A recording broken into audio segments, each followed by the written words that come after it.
नौजवान तो गैर जिम्मेदार हैं, ये तो नासमझ हैं, ये तो बहुत कुछ जानते नहीं हैं, ये तो सिर्फ नारा लगाते हैं। मैं उनको कहता हूं कि मैं इन्हीं नौजवानों में से एक हूं जिसने सबके मुंह पे ताला लगाने का काम किया है।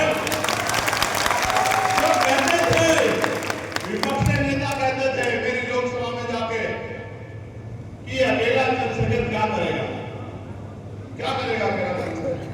बताओ आज पार्लियामेंट में आपका अकेला नीले पटने वाला सबसे दिखाई देता है, दिखाई देता है? जो लोग कल तक ये कहते थे कि ये नीले पटने वाले जमीन वाले कौन है, वो बड़ी बड़ी पार्टियों के लोग भी नीला पटका घूम करके घूमते हैं, नहीं घूमते हैं? संविधान तोड़ के नारा लगाते हैं, नहीं लगाते हैं? आज संविधान पकड़ के सबसे पहले बनारस में कौन आया था? ईमानदार से हाथ खड़ा करके बताओ। 2019 में मोदी जी के खिलाफ चुनाव लड़ने के लिए कौन आया था? संविधान पकड़ के, याद है? उससे पहले पकड़ता था कोई संविधान? आप तो जिसे देखो वो संविधान लेके घूमता, क्यों? क्योंकि वो जान गए हैं, वो जान गए हैं कि चंद्रशेखर आजाद ने, भीम आर्मी ने के संविधान की रक्षा वाले लाभों को तैयार करने, वो जान गए हैं। इसलिए वो बार बार कहते हैं कि हमें संविधान की रक्षा करनी है। और मैं जब उनसे कहता हूं कि संविधान की रक्षा कैसे करोगे, तो जिन बातों को मैं पिछले 10-15 साल से और हमारे महापुरुष 40 साल से कहते आ रहे हैं, आज विपक्ष के लोग भी कहने लगे। क्या पार्लियामेंट में राष्ट्रपति जी के अभिभाषण में सबसे पहले जातिगत जनगणना की नाम किसने उठाने की बात की थी? बताओ याद करके, किसने की थी? किसने की थी? सबसे पहले पार्लियामेंट में जब मैं गया था और राष्ट्रपति जी के अभिभाषण में मुझे अपनी बात रखने का मौका मिला था, तो मैंने पहली लाइन ये कही थी कि माननीय काशीराम साहब ये कहा करते थे, जिसकी जितनी संख्या वाली उसकी उतनी हिस्सेदारी। राजकाज बटके रहेगा, धन धरती बटके रहेगी, उसके लिए जातिगत जनगणना जरूरी है। इसलिए मैं सरकार को कहना चाहता हूं कि जातिगत जनगणना कराने का काम करें। पार्लियामेंट में निजी क्षेत्रों में आरक्षण मिलना चाहिए, इसका प्राइवेट मेंबर बिल कौन लेके आया था? बताओ। तुम भी इसका मतलब ध्यान नहीं रखते हो। अगर कोई प्राइवेट मेंबर बिल पार्लियामेंट में लेके आया कि दलित पिछड़े वर्ग के लोगों को निजी क्षेत्रों में आरक्षण मिलना चाहिए, आज प्रजापति कश्यप सैनी मौर्य साकेत विश्वामित्र राजभर केवट मल्ला निषाद यादव, मुर्मी, जाट, गुर्जर, चमार, वाल्मीकि, काशी, धोबी, कोरी, खटीक, इनके बच्चों को, आदिवासी भाइयों को अगर निजी क्षेत्रों में आरक्षण मिलना चाहिए, इसका प्राइवेट मेंबर बिल को अगर लेके आया तो वो चंद्रशेखर आजाद है। जब मैं कोई चीज बोलने लग जाता हूं तो सत्ता विपक्ष के लोग भी उसको बोलने लग जाते हैं, क्योंकि वो सोचते हैं कि ऐसा चंद्रशेखर क्या खिलाता है, ऐसा क्या खिलाता है कि भरे धूप में जहां लोग चक्कर खा के गिर जाते हैं, ये भीम आर्मी के बहादुर साथी आजाद समाज पार्टी के मैदान में डटे रहते हैं, तो वो भी इसी बात को बोलने की बात करते हैं।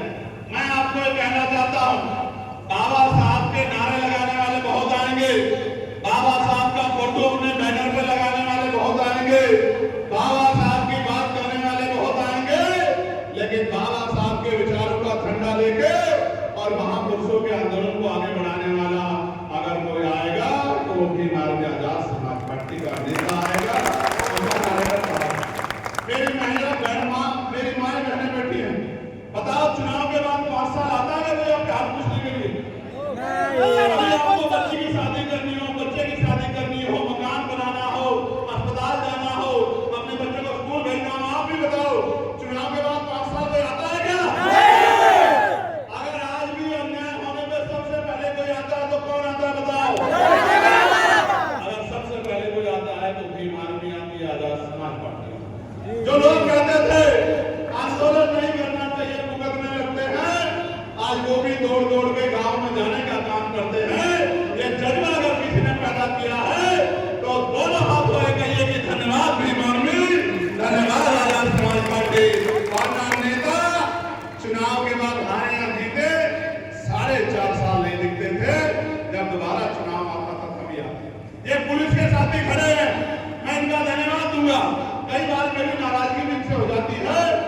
क्योंकि ये कई बार सब तो ऐसे नहीं हैं, लेकिन क्या करें, इनकी भी मजबूरी है।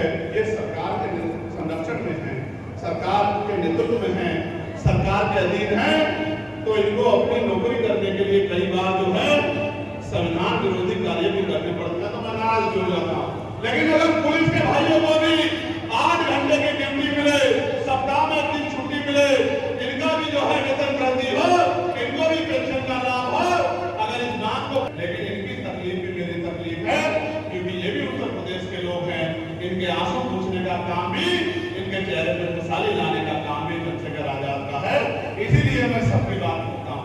अर्धसैनिक बलों की, मेरे भाई खड़े हैं सीआरपीएफ के जवान, अर्धसैनिक बलों भाइयों के वेतन पर जो टैक्स लगा है, उस टैक्स को खत्म करना चाहिए। बजट में अगर ये भी किसी ने मांग उठाई है, तो आपके चंद्रशेखर आजाद ने उठाई है, क्योंकि यही मेरे भाई मेरी भी रक्षा करते हैं, देश के नेताओं की भी रक्षा करते हैं, बिजनेसमैनों की भी रक्षा करते हैं, और इन्हीं के साथ ही हमारे सेना के जवान बॉर्डर पे इस देश की रक्षा के लिए भी अपने प्राणों का बलिदान देते हैं। और तब तो बहुत नारे लगते हैं, लेकिन शहादत के बाद, शहादत के जो सम्मान मिलता है उसको लेने के लिए भी परिवार को गली गली चक्कर काटते हैं। तो प्यारे भाइयों, हम कैसा उत्तर प्रदेश चाहते हैं?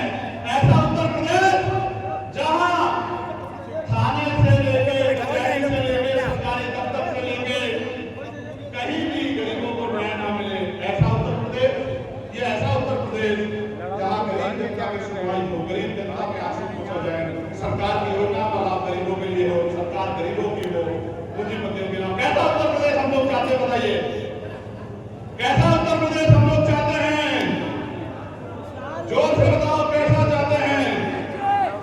गरीबों की सुनवाई वाला या गरीबों की कुटाई वाला?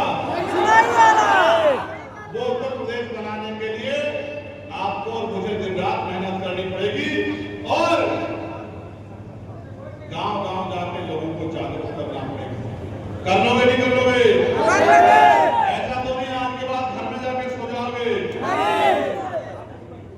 ऐसे हाथ उठने बंद करके बताओ, कितने लोग हैं जो आज के बाद जाके काम पर जुटेंगे? दोनों हाथ उठा के बताओ जो लोग आज के बाद काम पर जुटेंगे। और ऐसे कितने हैं जो आज के बाद घर में जाके चैन की